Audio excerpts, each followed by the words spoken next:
Yo, what's up guys? Pag-usapan po natin ito ngayon kasi itong si Vince Dizon nga po, nagsalita na patungkol po dito sa mga pasabog, mga sangkay ni Leandro Leviste.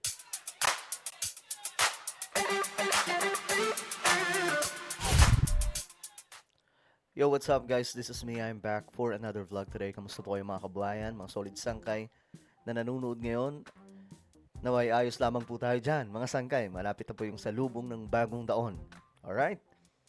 Okay, pag-usapan po natin to kasi itong mga pasabog ni Leviste, nakaraan pa mga sangkay, nasusubaybayan naman siguro natin, nababanggit niya po yung pangalan ni Dizon na matagal na daw pong may alam dito sa tinatawag na Cabral Files. Ngayon, ang tanong dito, ano nga ba ang pasabog ni Dizon tungkol sa mga sinabi po ni Leviste? Naku, matindi ito mga sangkay. Anyway, bago tayo magtuloy-tuloy sa mga hindi pa po dyan nakakapag-subscribe, tayo pa ay road to 2 million subscribers na. Padami po tayo ng padami dito sa YouTube. Kaya naman ano pa ang hinihintay ninyo? Makikita nyo po yung subscribe button sa baba ng video na to. I-click nyo lamang po yung subscribe, i-click ang bell, at i-click nyo po yung all.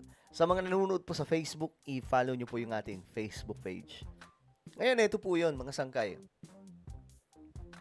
Shoutout pala sa lahat ng mga solid sangkay na nanonood ngayon. Comment down below, hashtag solid sangkay, kasama po ang inyong mga lugar. Okay? Ngayon, ito yun. Batangas Representative Leviste and Department of Public Works and Highways. Ito na ha. Or DPWH Secretary Vince Dizon exchanged words regarding the Cabral files, which refers to the summary file of the 2025 DPWH budget, supposedly provided to Leviste by former Yusek Maria Catalina Cabral prior to her death. So, ngayon mga sangkay, binuking dito ni Secretary Dizon. Kasi ito yung mga pasabog mga sangkay nakaraan ni Leviste. Sabi po niya mga sangkay, wala pong dahilan na mag-cast doubt si Yusek Claire Castro sa in-upload kong data. Kasi nag-upload nga po siya ng mga data mga sangkay.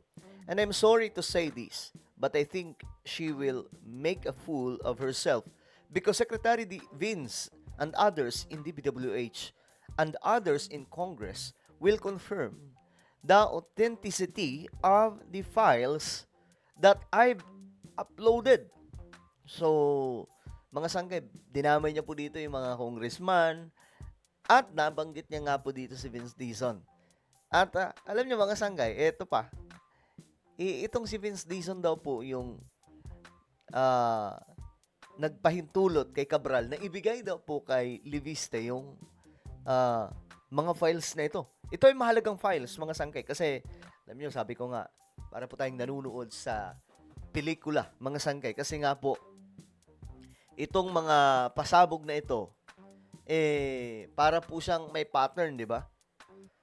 Na ito yung ngayon yung pasabog patungkol kay ganito, tapos may twist pala na ganito. Mga sangkay, ganun po ang nangyayari para po tayong nanonood ng series eh. Ngayon, iyan po yung pasabog ni Leviste. Dito na po tayo sa pasabog ni Vince Dizon. Sabi ni Vince Dizon, for the first time nagsalita po si Vince Dizon. Sabi niya, for the record, wala akong ina-authenticate na dokumento na hawak ni Congressman dahil hindi ko nakikita kung anong sinasabi niyang dokumento.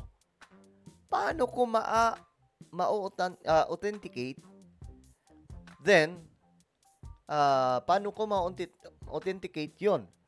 Nagpilit siyang kumuha ng files at ginamit pa niya yung computer ng isang staff. Ito na, dito na pumasok mga sangkay yung sinasabing ng agaw di umano itong si Leviste ng files, mga sangkay, kay Cabral.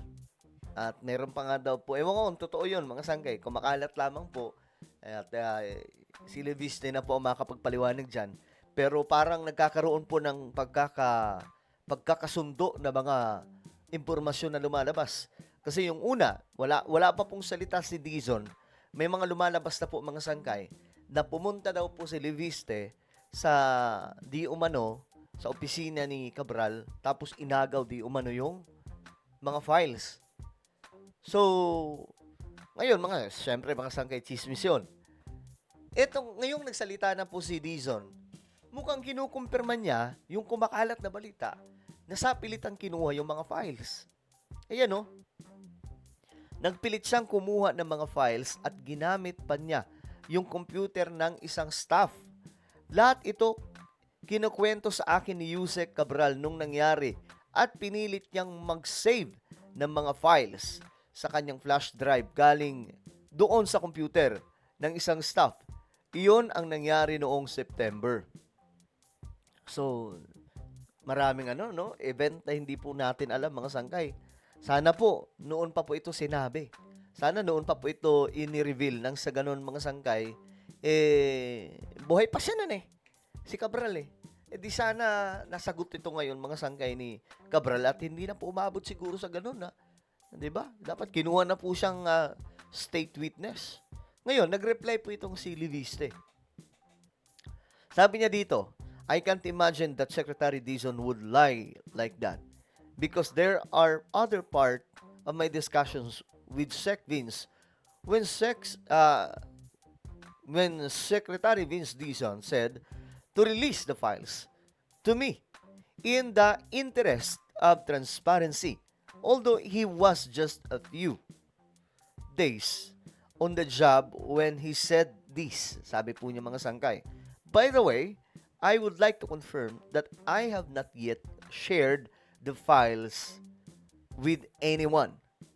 Maraming mga taong kumausap sa akin na wag ilabas ang files dahil nasa listahan sila. Kaya hindi ako magugulat kung marami ding kumakausap kay Secretary Vince Dizon ngayon. Ito lang hindi ko magets mga sangkay, no? Kung totoo na may hawak po sa mga files, kasi pwedeng sabihin na natin ngayon yan na edited kasi since hindi na po yan masasabing tunay kasi wala na po yung may-ari. 'Di ba? Dapat ang ginawa po nito ni Leviste nung una pa lang, kung totoo yan, inilabas na po niya. Noon pa lang nilabas na niya. Kasi para po to sa taong bayan We are just looking for justice, mga sangkay, for this corruption, rampant corruption in our country. No? Then, may isang tao na may alam, tapos itatago ito, mga sangkay. September pa lang pala, alam na. Diba? Tapos, let's say, mga sangkay, may banta sa buhay kasi sa mga sangkay, ganun po yung kanyang paliwanag. Magagalit doon sa kanya yung buong kongreso. Pero hindi din Diba dapat, yun yung magiging shield niya Kasi ang nangyayari mga sangkay, imbis na ilabas niya, ang kanyang tuloy pasabog pag may nangyari sa akin, may maglalabas na mga listahan na ganito. Bakit hindi pa noon? Ang tagal na kita nyo, September pa. Dapat na yan mga sangkay, binunyag na po yan Dapat nilabas na po yan December na po ngayon. Ilang buwan na po ang nakalipas. Ano to, naglolokohan tayo dito? Diba? Pambihira naman. Imposibleng hindi niya ilalabas yan kung totoo. Kasi nga po, senador yung nanay niya. Diba? Kumbaga, makapangyarihan ito sila. Hindi po ito basta-basta. Hindi po dapat sila matakot ng ganun-ganun na lamang. So, bakit hindi inilabas mga sangkay? Dahil ba kasama yung nanay sa listahan? Or what? Diba? Kasi kung totoo yan, edi ang gamot mo. Edi ginagamit mo lang sa political career mo itong sinasabing listahan. Kung iyan ay totoo. Kasi dapat noon pa yan nilabas na. Kasi tayo dapat ang tumutulong dito sa investigasyon, hindi yung magtatago tayo ng files. Diba? Tapos sasabihin, hinintay ko lang na ilabas ni Secretary Vince Dizon. Hindi, anak ng toko Kapag ganun yung opinion mo, palusot na lang yan, mga sangkay. Alam mo yung totoo, pero hindi mo nilalabas kasi gusto mong mauna maglabas ng DPWH.